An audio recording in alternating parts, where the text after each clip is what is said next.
corremos o risco de alguém tirar a carta de condução de manhã e à tarde estar ao volante de um Tesla Model S Plaid. Este carro faz 0 ao 100 em 2.1 segundos. Isto é muito pior do que andarmos a brincar à chuva, numa rotunda, com o controle de ação desligado a 40 km por hora. No dia a dia, porque é que um carro precisa fazer 2, tal segundos de 0 a 100 km por hora no centro de uma cidade? Tem que ser os construtores a fazer isto, porque se colocamos isto nas mãos de políticos, para já não vão entender o problema e vão tomar decisões desinformadas, não é com base em engenharia nem com base em tecnologia. Parece aquela história de estamos a aceder a uma coisa na televisão e aceita anúncios, não sei o quê, aceita isto, aceita aquilo, sim, aceita, ok, agora sim, pode, ok. E quando chega a altura de ver o que nós queremos ver, já fomos. Já falta perguntar se somos humanos, não é? Exatamente. Com os carros conectados nunca se sabe, o carro pode estar a ser tomado por uma entidade qualquer que não seja um ser humano.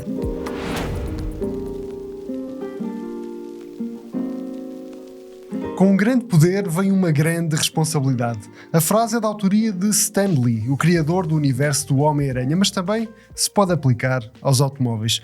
Com a democratização da potência por parte dos elétricos, hoje em dia é possível tirar a carta de condução de manhã e à tarde estar ao volante de um carro com mais de 1000 cavalos e que acelera dos 0 aos 100 km por hora em menos de 3 segundos. Naturalmente, isto levanta uma série de questões, ao ponto de alguns países já terem em marcha soluções para tentar controlar este aumento de potência e de performance que os carros sofreram nos últimos anos. É sobre isto que vamos falar neste episódio do Autorádio, um podcast da Razão Automóvel, que tem o apoio do piscapisca.pt, o portal de usados, onde vocês podem encontrar o vosso próximo carro. Fernando, Diogo, sejam muito bem-vindos a mais este episódio. Naturalmente, e não sei se vocês já suspeitavam disto, não vamos falar de banda desenhada. Dar uma boa conversa. Vamos falar de automóveis, vamos falar de potência e vamos falar de performance, porque com este crescimento de popularidade dos elétricos, a verdade é que as potências superlativas se têm vindo a democratizar de uma maneira que ainda não tinha acontecido na indústria até agora. Qualquer não, mas temos muitas berlinas e muitos SUVs familiares que já conseguem fazer acelerações dos 0 aos 100 em menos de 3 segundos e meio. E isto há uns anos era simplesmente impossível de imaginar. E isto, obviamente, levanta uma série de questões, até do ponto de vista da segurança. Já temos uma série de países a tentar criar aqui medidas que, de certa maneira, possam mitigar isto.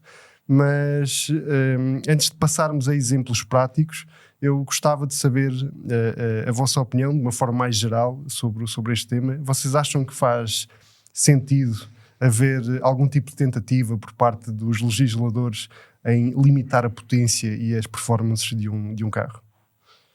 Queres começar, Diogo? Sim, olá. Olá.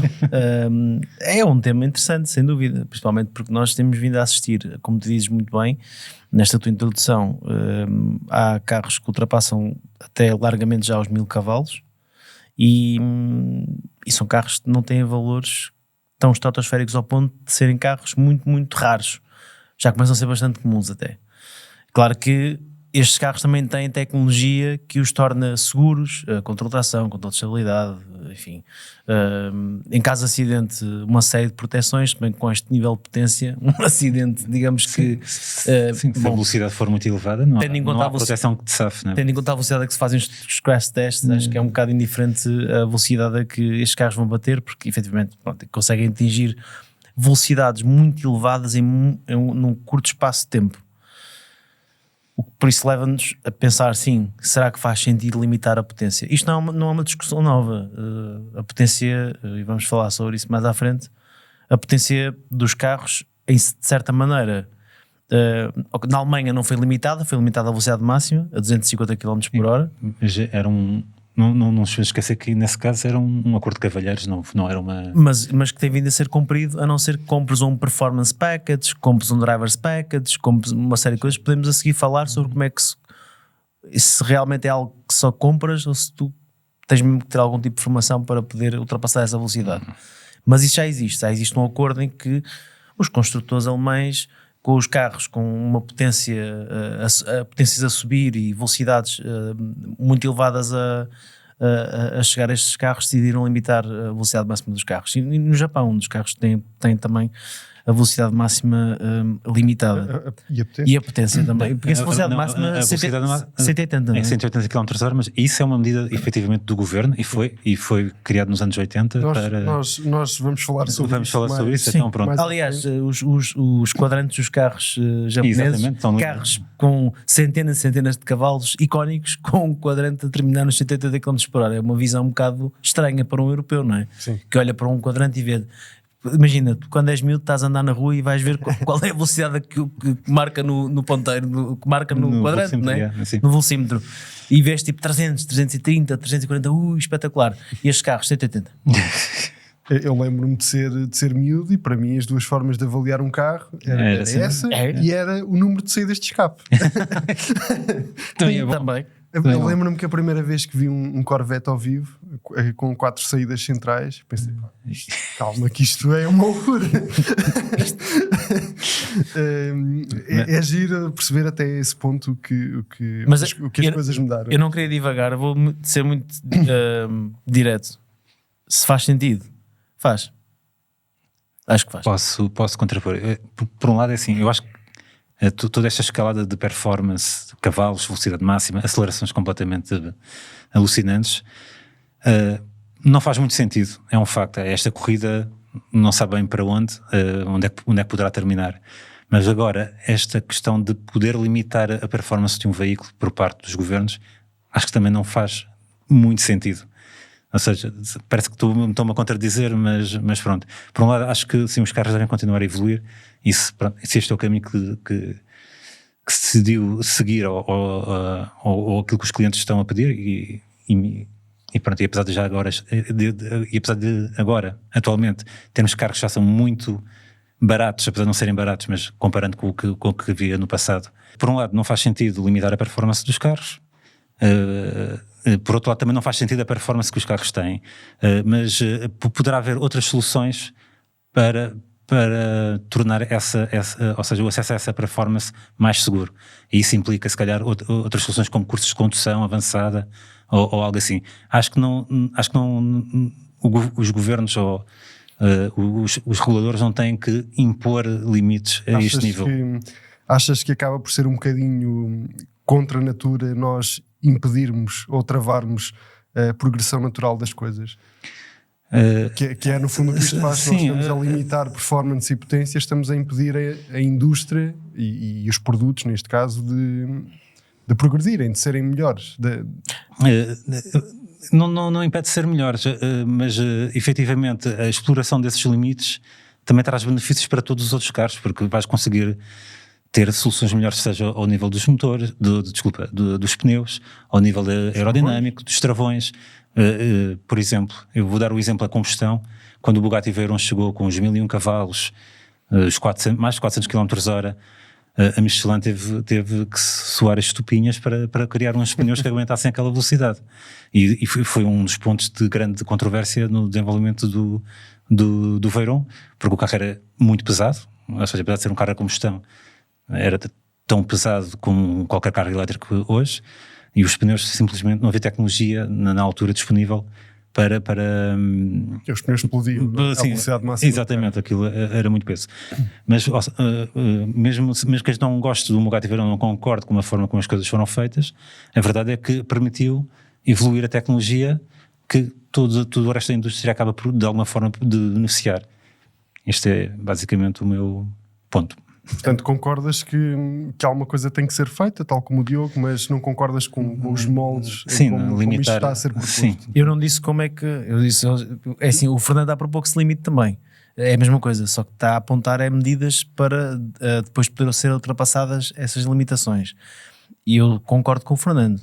Eu acho que se deve limitar, mas depois deve-se criar condições desses limites poderem ser levantados mediado algumas condições. Mas depois isso leva-nos a uma discussão diferente, que é que credibilidade ou autoridade é que estas entidades têm, e quando digo estas entidades digo construtores, para dizer que alguém está habilitado a conduzir um carro a mais de X velocidade ou de X de 0 aos 100 km/h, caso exista algum levantamento dessas restrições, como é o caso, por exemplo, daquilo que acontece na Alemanha com um acordo de cavalheiros. Não há uma limitação governamental, mas depois adquire-se um pacote por um X valor e já é possível. Ou seja, começou-se a vender a velocidade dos carros.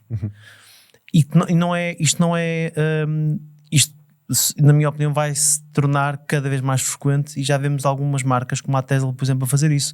Tu podes comprar mais potência para o teu carro.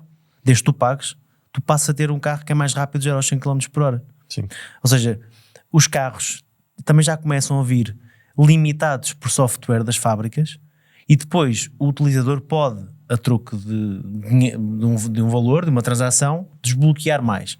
Ora, a questão é que não se trata de ser algo que tu consegues fazer porque tens determinado tipo de formação, determinado tipo de conhecimento, já tens uma carta há X anos, não tens acidentes registados nos últimos X anos, não tens infrações por velocidade ou por comportamento perigoso em estrada, porque é possível, hoje tudo está informatizado. Se nós quiséssemos realmente legislar sobre isto, os governos conseguiam fazê-lo, e de forma justa. E nunca foi tão fácil. Nunca foi tão fácil, e podia ser de forma justa, beneficiando aqueles que têm um bom comportamento em estrada e penalizando aqueles que não têm, ou beneficiando aqueles que têm carta há mais tempo e dizendo aos que não têm: olha, calma, porque tu não podes conduzir um carro, acabaste de tirar a carta, e não faz sentido poderes conduzir um carro que faz 2,4 segundos aos 100 km por hora e que custa menos de 100 mil euros. A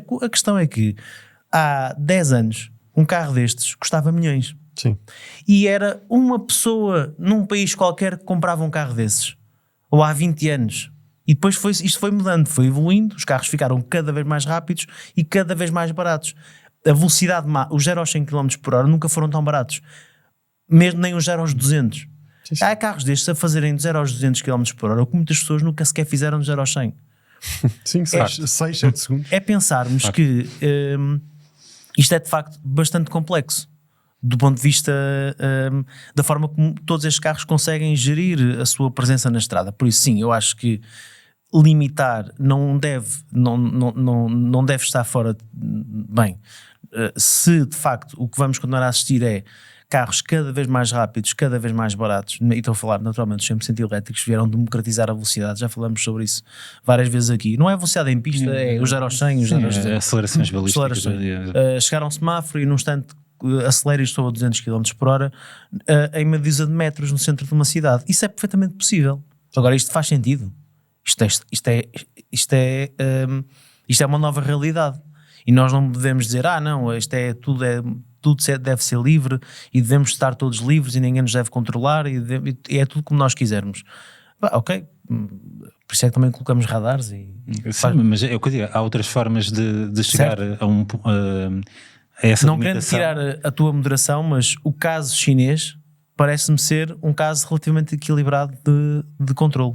Sim, o que muitas vezes China e equilíbrio no controle não é algo que seja muito comum de se ouvir. Mas deixei-lo falar Mas pronto. Sim, mas eu ia dar exemplos concretos. É isso, dá para eu a ia gente colocar discutir. números no fundo daquilo que o Diogo esteve a dizer até agora, porque nós vemos, por exemplo, um Tesla Model S Plaid com 1020 cavalos a custar 119 mil euros.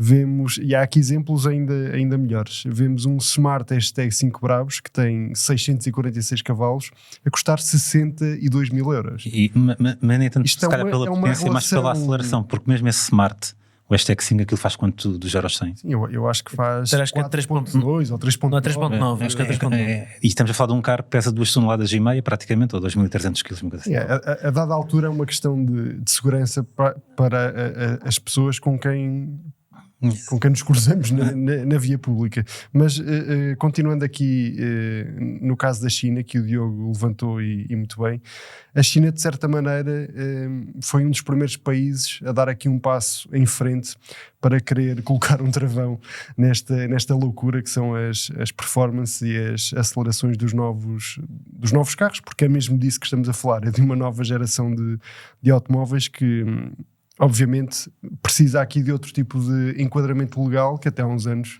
não se verificava. E aquilo que está em cima da mesa é que basicamente a China quer aplicar uma regra e impedir que todos os automóveis, independentemente do tipo de motorização que utilizem, ou seja, isto não vai afetar só veículos 100% elétricos, vão ter que, sempre que forem ligados, no modo, por definição, em que o carro é ligado, vai ser proibido acelerar dos 0 aos 100 km por hora em menos de 5 segundos. Naturalmente, depois, este limite desaparece quando se troca de modo de condução. Quando se adota, por exemplo, um modo de condução mais desportivo, este limite é levantado. Mas aquilo que está em causa é que sempre que as pessoas entrarem e ligarem o seu carro, o carro não vai permitir que se acelere dos 0 aos 100 em menos de 5 segundos. Diogo, parece-te uma solução interessante esta? Parece-me um início de algo que pode ser ainda melhor. Ou seja, não me parece que faça sentido termos que aceitar mais uns termos e condições. No outro dia tínhamos aí um carro para testes, que não me lembro qual é que era, e para nós para começarmos a andar com o carro tínhamos que aceitar uma série de coisas. O Mazda 6E. Já ali o Pedro Contreras está na regia a controlar este podcast. Com o Xanga Deepal S07 e é igual porque é a mesma base técnica. Pronto. É a mesma base tecnológica. Parece aquela história de estamos a aceder a uma coisa na televisão e aceita anúncios, não sei o quê, aceita isto, aceita aquilo, sim, aceita, ok, bora, sim, pode, ok. E quando chega a altura de ver o que nós queremos ver, já fomos. Já falta perguntar se somos humanos, não é? Exatamente. Olha, qualquer dia. Imagina, estás a ver? Pronto. Com os carros conectados nunca se sabe, o carro pode estar a ser tomado por uma entidade qualquer que não seja um ser humano. Claro. Ou que seja um ser humano remotamente a tentar hackear o carro. Nunca se sabe. Mas falando em concreto sobre esta medida, eu acho que há aqui uma tentativa, não tarda, eu acredito que na Europa vai-se começar a falar sobre isto também, até porque nós também somos bastante experimentados e experientes em tudo o que seja condicionamentos em estrada por impostos por legislação.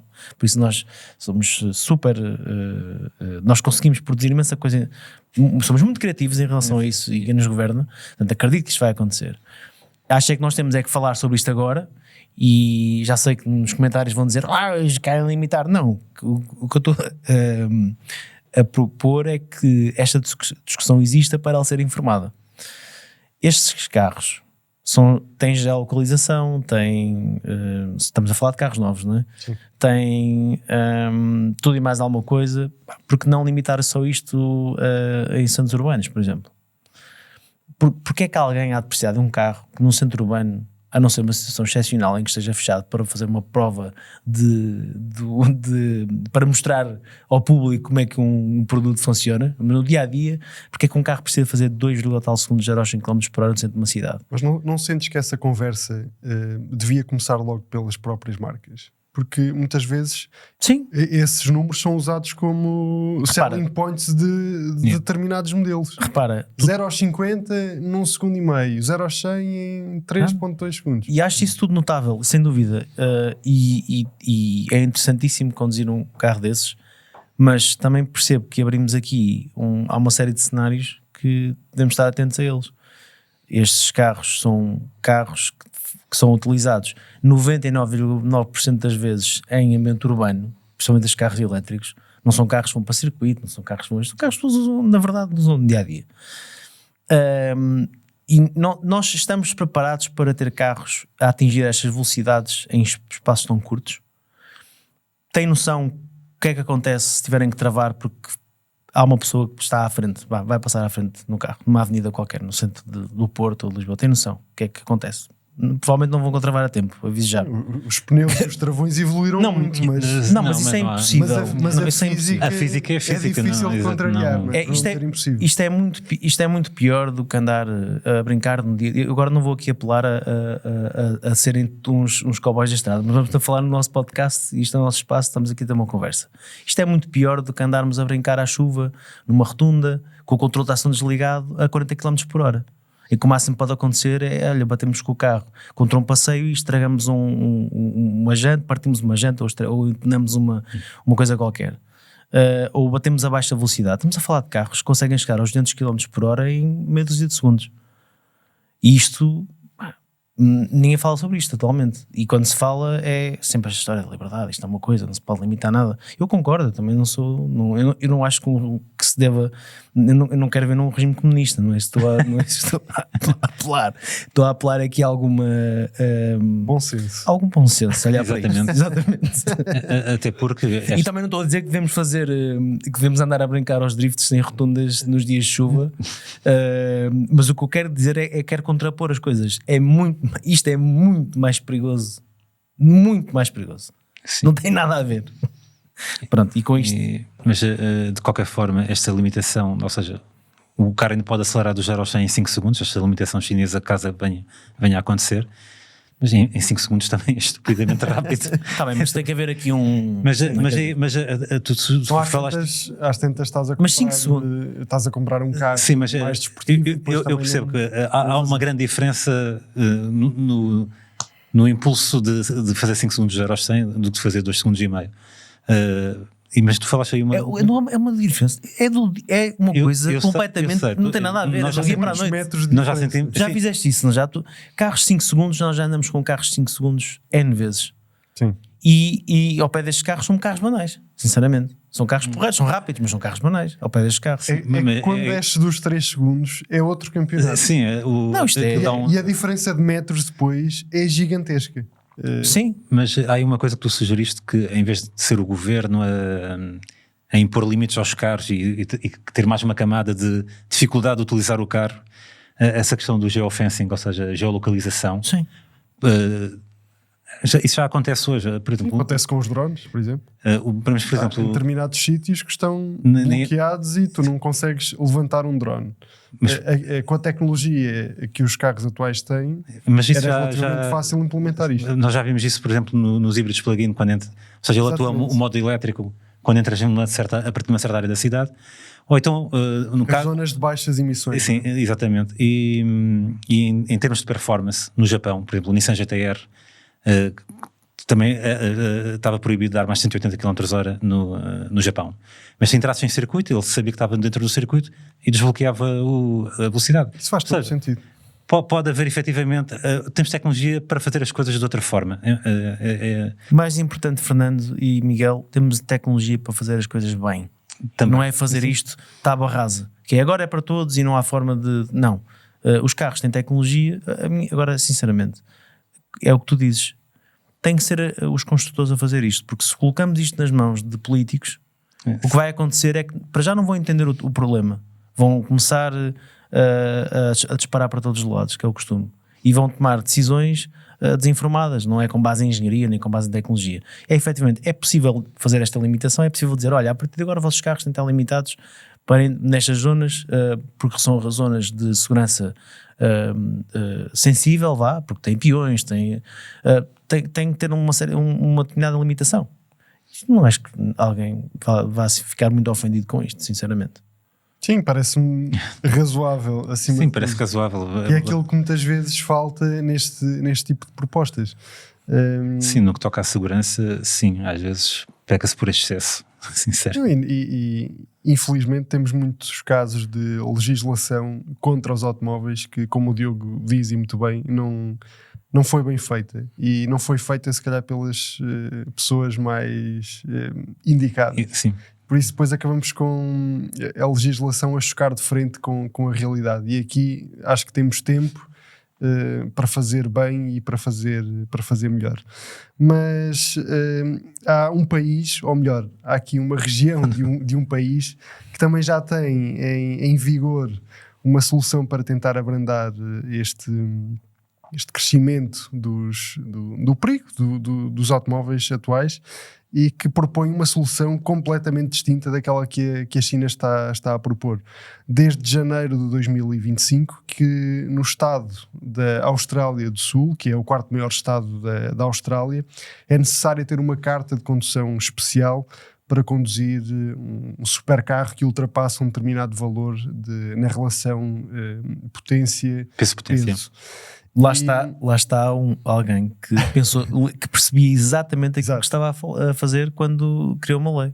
foi estudar o tema, não é? Eu aqui, neste caso, só concordo muito com aquela que é a base teórica usada para resolver este problema, depois não concordo propriamente com a solução, porque mas eu estou contigo também. Mas... esta tal carta de condução especial não é mais do que uma formação online, em que os condutores destes ditos super e hiper carros são alertados para o facto de estarem a conduzir um carro muito potente, que acelera do 0 ao 100 em X segundos. É-lhes também comunicada alguma informação relativamente aos sistemas de segurança que os carros equipam, porque passou a ser proibido nesta região da Austrália desativar equipamentos como o controle de tração, como até mesmo o sistema de travagem de emergência. Mas o que eu não concordo é o facto de isto ser feito através de uma formação online. Vocês não acham que se calhar devia haver aqui um bocadinho mais de rigor na atribuição desta chamada carta especial de condução? Diogo? Sim, assim, acho que quem criou esta lei claramente queria dizer que estava a fazer alguma coisa e meteu as pessoas a assinar um papel. Foi isso que aconteceu. Olha, assina aí, digital, whatever, quer dizer, desculpa-me esta expressão, mas foi digital ou o que quer que seja. E muito bem, eu estou a ler, isto está tudo em inglês que eu estou a ler, por isso é que, desculpa lá, nós temos aqui um guião que temos a lei à frente, por isso é que agora me veio o whatever. Mas pronto, basicamente, sim, dizer que a pessoa está ciente dos riscos. Ok, mas isso não certifica a pessoa. A pessoa pode ser simplesmente um verdadeiro atrasado mental também, não é? Sim. Com todo o respeito, mas é verdade. Ele pode dizer sim, eu sou, claro que sim, não há problema nenhum. Eu compreendo perfeitamente os riscos associados à condução de um supercarro e depois aqui faz exatamente o oposto. Exato. Agora, mas lá está, de um supercarro. E Miguel, estamos a falar de que carros, na verdade? Por exemplo, que carros é que entram nesta categoria de peso? Sim, olha, os carros que são abrangidos por esta medida têm que respeitar duas coisas. Têm que ter um peso bruto inferior a 4,5 toneladas e aqui qualquer carro ligeiro Só isso. obedece. Yeah. Caminhões não podem entrar nisto. Caminhões não podem entrar nisto. E depois tem que ter uma relação peso-potência de pelo menos 375 kg por tonelada. Não, 375 cavalos. Desculpem, 375 cavalos por tonelada. Fernando, muito obrigado. Estás super atento. Muito atento. Muito obrigado, porque eu já ia dizer aqui uma barbaridade gigante. Por caso contrário, são considerados ultra high power vehicles. E isto é mesmo... Sim, os carros que são abrangidos por esta medida são designados assim. São os ultra high power vehicles e por exemplo, posso-vos dizer que casos como um Lamborghini Huracan Técnica ou um Ferrari 296 GTB entram nesta categoria, mas, por exemplo, o 911 GT3 RS já não cabe nesta... Exatamente, o que é um bocado absurdo. Nesta legislação criada pela Austrália do Sul. O que é um bocado absurdo.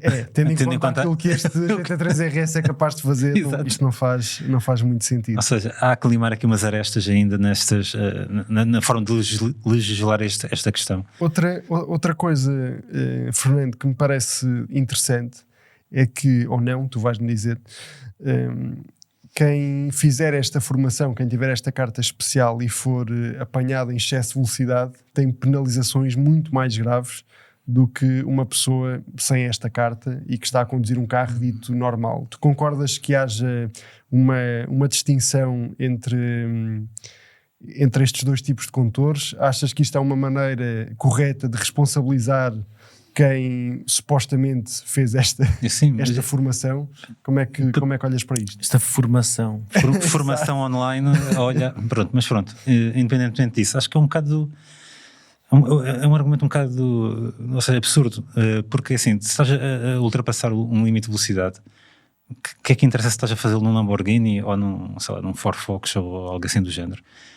Porque o risco de segurança está lá, de algo acontecer, de algo mal acontecer. Sim, mas o tipo do Ford Focus não fez uma suposta formação específica que o alertou para todos os perigos. Tendo em consideração aquilo que nós ficámos a saber do que é essa formação, alertar para os sistemas de segurança que o carro tem e não tem, fica assim um argumento um bocado frágil para estar a cobrar mais dinheiro por ter passado o limite de velocidade. A única razão aqui é que, em considerando que estes carros também são mais caros, provavelmente o governo da Austrália do Sul deve estar a pensar, também devem ter mais património ou mais dinheiro e têm mais bolsos mais fundos para pagar multas mais elevadas, como já acontece em alguns países onde o valor da multa é associado ao rendimento da pessoa. Mas acham que isso é justo? O valor da multa ser associado ao rendimento? Sim, ou isto que o Fernando está a dizer? Bem, são coisas diferentes. Mas eu acho que o objetivo deste Estado da Austrália do Sul foi mais ou menos o mesmo. Sim, vai dar quase ao mesmo sítio. Eu vou reformular a minha questão. Acham que é justo duas pessoas que cometem a mesma infração pagarem multas de valores distintos? Depende. Se de facto esta formação for oficial, no sentido em que a pessoa assim não tem responsabilidade e isso dá-lhe a possibilidade de ter acesso a um carro que pode usar em estrada e que de outra forma não podia e que lhe dizem atenção que não sei o que mais, pode fazer sentido, tendo em conta que a pessoa disse Diogo, não sei o quê, eu posso ser eu, não importa, posso ser eu para conduzir no GT3 RS todos os dias, estou consciente dos riscos associados, etc, e vou ter isso em consideração para não colocar a minha vida ou a vida de outros em risco. Se calhar tem que ser penalizado se fizer o contrário, porque eu reforcei o meu compromisso, não é? E também porque tenho algo que é um produto que de facto pode ser mais perigoso do que outros. Acho que todos nós concordamos que um automóvel que consegue ultrapassar os 300 km por hora é mais perigoso do que um carro que não passa aos 200, se for mal utilizado. Sim. Portanto, acho que isto é um bocado de bom senso. Lá está, voltamos a ver aquela questão do bom senso, que é, não vamos proibir as pessoas de ter carros, não, mas temos que perceber o tipo de carro que temos. Nós também já andamos com carros que dão mais de 300 km por hora várias vezes e sabemos a responsabilidade que daí advém quando andamos com esses carros, a facilidade com que esses carros colocam em excesso de velocidade, e não é em excesso de velocidade a velocidades que para algumas pessoas são excesso de velocidade, é literalmente velocidades absurdas. Sim. Pronto, e isto, voltamos outra vez àquela questão de se fores ver a lista dos carros que cabem nesta categoria, vês que, por exemplo, o Tesla Model S Plaid encaixa nesta categoria, na Austrália, e faz sentido. Na minha opinião, faz sentido. Sim, na minha também, até porque podemos recuperar aquele meu exemplo do início deste podcast, que é com um carro como o Tesla Model S Plaid, que custa pouco mais de 100 mil euros. Sim, aliás, se formos a piscapisca.pt, o parceiro deste autorrádio, certamente encontramos lá um Tesla Model S Plaid por 75, 80, 85 mil euros. Estou-me a atravessar, não fui lá pesquisar, mas diria que há fortes possibilidades de encontrarem lá um Model S Plaid por menos de 100 mil euros. Corremos o risco de alguém tirar a carta de condução de manhã e à tarde estar ao volante de um Tesla Model S Plaid, e este carro faz 0 ao 100 em 2.1 segundos. Sim, eu já senti. É uma experiência mesmo, impactante, à falta de melhor. Colar o corpo ao banco e efetivamente cola. E acima de tudo, uma coisa é, e aqui podemos dar-nos como um exemplo, nós já estamos relativamente habituados a testar automóveis que fazem este tipo de acelerações. Mas alguém que conduz pela primeira vez um carro destes, obviamente a vontade de explorar aquilo que estes números são capazes de se traduzir na vida real é muito grande, né? Claro. E lá está, para uma pessoa que nunca o tenha feito. Sim, pode assustar-se. Pode assustar. Sim, apesar do carro ter montes de sistemas de segurança e pronto, quem já acelerou num Tesla Model S Plaid sabe que o carro é extremamente estável. Certo, mas o carro não te diz, olha, não tentes isto aqui porque se calhar não é o sítio indicado. Sim, não há esse aviso, mas se calhar por isso é que se calhar é importante, antes de começar a legislar no sentido de limitar, se calhar devíamos começar a pensar antes, ou seja, formação, que é algo que também está muito em falta no ensino da condução, porque temos muito ensino teórico, aprendemos a passar o exame, mas depois técnicas de condução ou controle do veículo em situações mais limite, nem sempre não temos esse conhecimento e acabamos por aprender por nós próprios depois de ter a carta. Era isso que eu vos queria dizer, que é, nós estamos sempre focados naqueles que acabaram de tirar a carta, e esta discussão faz sentido. Se pensarem que, eu não estou a dizer que temos que voltar a ter o ovo estrelado. E nós, é verdade. Eu vou pedir ao Pedro Contreiras para colocar a imagem de um carro com ovo estrelado. Temos um artigo sobre isso. Temos um artigo sobre isso. Pedro, eu até acho que tinha piada a thumbnail deste autorrádio ser um Taycan Turbo GT com ovo estrelado atrás. Um Taycan Turbo GT, aquele roxo, a cor de lançamento. Pode ser? Fazes isso acontecer? E a Porsche em Portugal vai criar um opcional para todos os jovens afortunados que puderem ter um Taycan Turbo GT, para terem um ovo estrelado com, tipo, sei lá, com acabamento em carbono, uma coisa do género, uma coisa diferente, com mais pinta, mas só até aos 90, até ali, depois não podem, para ali não podem, durante aquele período não dá. Em Espanha, os 100 encartados são obrigados a usar um dístico retangular, não é?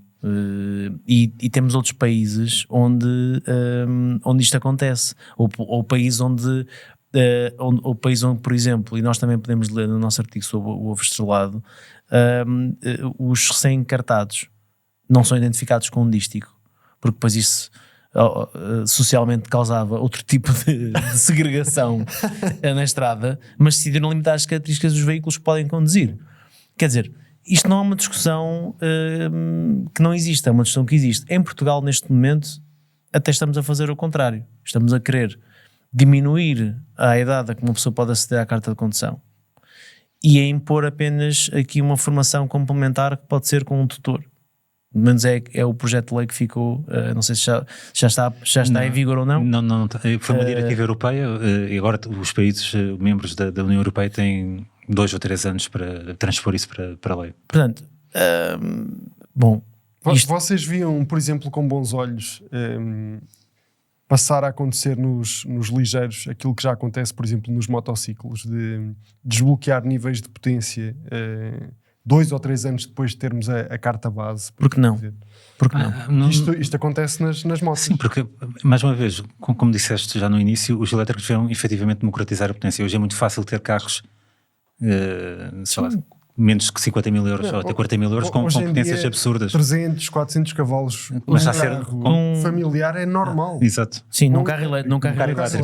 Há carros elétricos de abaixo de 30 mil euros com mais de 300 cavalos, vários. Tu estás a Model 3, por exemplo. Sim, no mercado dos usados.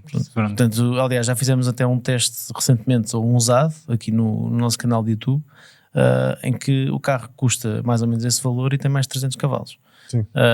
Pronto, e está tudo certo. Não quer dizer que o carro seja inseguro ou não, quer dizer que provavelmente para um recém-encartado pode ser potenciar mais. Alguém já pensou nisso?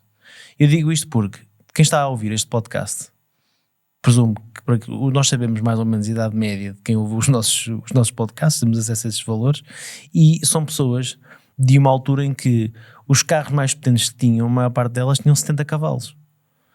E 100 cavalos, os que tinham já um GTI, uma coisa qualquer, tipo um 106 GTI, ou 120 cavalos, os que conseguiam ter um saco de cup. Já quer dizer, modelos exóticos. Grande carro, exatamente, que espetacular. E temos um e é top, adoro o saco de cup. Mas mas não tem 1000 cavalos, não é? Quer dizer, o mundo mudou. E nós, já na altura, certamente se recordam de dizer que estes carros eram os caixões com rodas, porque tinham mais de 100 cavalos e eram super simples, não sei o quê. Então estes carros com 1000 cavalos são o quê? São uns anjos da estrada? Não sei, só questionar, quer dizer, o que é que a segurança... A segurança evoluiu bastante. Mas eu sei, Fernando, mas há efetivamente, podes dizer que estás super seguro quando basicamente tens 1000 cavalos no pé direito? Mas a questão mas só para completar, a segurança evoluiu brutalmente, mas a física é a física. A partir de uma certa velocidade, esquece, não há segurança que te safe. É isso. e não temos 7 vidas, é um facto. E o bom senso das pessoas tem aqui, é uma fatia muito grande também. O que às vezes nesta equação. É isso, por aquilo que eu vejo online, muitas vezes acho que está a perder-se. Se calhar o bom senso não evoluiu ao nível da é um facto. Mas isto é uma conversa, não é só de agora. Tudo bem que agora entramos num patamar que parece que começa a parecer absurdo, quando até pequenos SUVs conseguem fazer menos de 4 segundos de 0 aos 100. E temos alguns exemplos no mercado. Pronto. Mas isto é uma conversa que já não vem de agora, só que na altura, agora em retrospectiva, até parece que estávamos todos maluquinhos a discutir quando os carros tinham, sei lá, estavam a ultrapassar a barreira dos 200 cavalos, ou estávamos a começar a 300 km/h. No caso dos construtores japoneses, não é? Que estabeleceram esse limite dos 280 cavalos. Sim, os construtores japoneses, mas deixa-me só dizer aqui ainda falar do Japão. Houve esse acordo de cavalheiros, como eles costumam dizer, mas o governo já tinha limitado nos anos 80 a velocidade dos carros a 180 km/h, e o objetivo era precisamente de diminuir os números de sinistralidade, que eram muito elevados. Ora bem, aquilo não teve o efeito desejado, porque a sinistralidade continuou a aumentar mesmo quando os carros começaram a estar limitados a 180 km/h, e foi necessário chegar aos anos 90, quando efetivamente deu-se um salto muito grande a nível da segurança dos veículos, para começar a diminuir esses níveis de sinistralidade, e presumo que também, se calhar, a qualidade da condução dos próprios condutores japoneses possa ter melhorado, ou as vias também melhoraram, não sei, há aqui vários fatores que estão em jogo. Isto ia com um propósito, mais uma vez. Sim, estavas a dizer que esta conversa já é antiga. Já é antiga, pronto. Há a questão do acordo de cavalheiro no Japão, também na Alemanha. Exatamente, ou seja, mas a questão é, todas estas limitações acho que não vão resolver grande coisa, porque os problemas continuam a acontecer, porque tu não precisas ter 1000 cavalos para seres um condutor inseguro, ou seja, um condutor de risco. Tu é que és o condutor, tu é que sabes o que tens na mão, e tudo bem, como tu disseste ao início, com um grande poder uma grande responsabilidade. mas agora a questão é como é que a gente consegue incutir isso também nas pessoas. Eu acho que é preciso mais formação, sem dúvida, e se calhar isso depois só se vai notar os efeitos disso a longo prazo, não é uma medida draconiana que ligas ali um interruptor e de repente fica tudo bem. Mas acho que temos que começar por aí, pela educação, pela formação, e depois talvez alguma legislação, como a gente falou, aquela da geofencing, de geolocalização, que se calhar os carros podem ficar limitados em certos contextos, mas depois deslimitados noutros. E só para reforçar, há pouco estava a dizer, em Itália, um recém-encartado durante um ano não pode conduzir um carro que tenha mais de 95 cavalos de potência. Ou seja, o carro tem que ser limitado a 95 cavalos de potência. Pode conduzir Fiat Panda. Não, mas é assim, é uma discussão com muitas pessoas, isto divide opiniões naturalmente, e certamente que há comentários de todo o tipo, e nós vamos ler esses comentários. No entanto, eu acho que nós devíamos mesmo falar abertamente destes temas para que eles sejam falados com algum conhecimento e não só...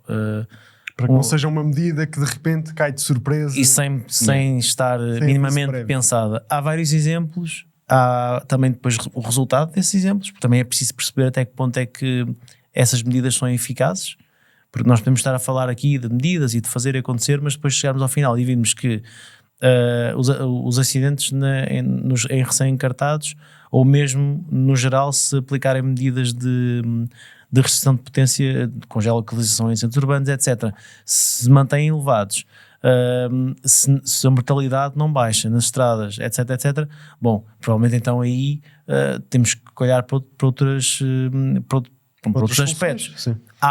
Isto não quer dizer, o facto de estarmos a discutir isto é algo que eu quero deixar também neste podcast. Tive muito gosto em estar aqui hoje a falar sobre isto, e acho que é uma discussão que podemos ter novamente, até com o Guilherme, porque também certamente tem a sua opinião.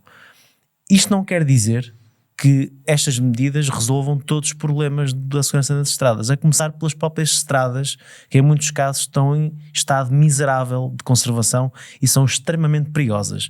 Não estamos aqui a dizer isso. Estamos a falar em concreto de um tema que tem a ver com limitar a velocidade, os carros com potência brutal que têm chegado ao mercado e a facilidade com que se está a aceder a esses produtos. Qualquer pessoa pode aceder, algo que acontecia muito raramente, agora é muito frequente.